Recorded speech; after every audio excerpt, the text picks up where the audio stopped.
رمضان کا تعارف۔ رمضان اسلامی تقویم کا نواں مہینہ ہے اور یہ مہینہ قرآن پاک کے نزول کا مہینہ ہے۔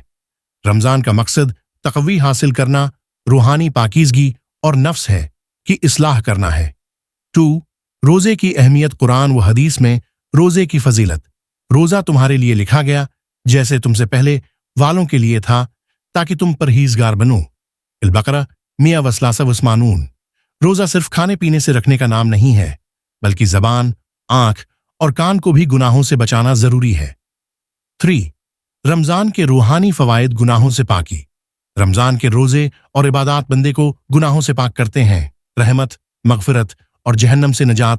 رمضان میں ہر عمل کا ثواب کئی گنا بڑھ جاتا ہے۔ 4. تراویح اور قیام اللیل۔ رمضان میں تراویح کی اہمیت، نبی کریم کا عمل اور مسلمانوں کی اس میں شمولیت۔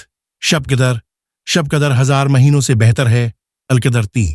اس رات کو پانے کی فضیلت اور اس کی دعائیں۔ 5. صدقہ و خیرات۔ رمضان میں صدقہ اور زکوٰۃ کا بڑھتا ہوا اجر۔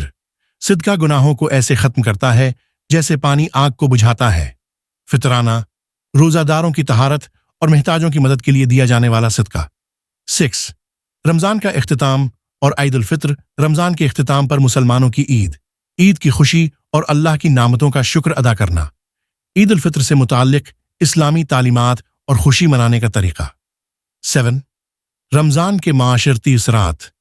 رمضان میں اتحاد، بھائی چارہ اور دوسروں کی مدد کی اہمیت۔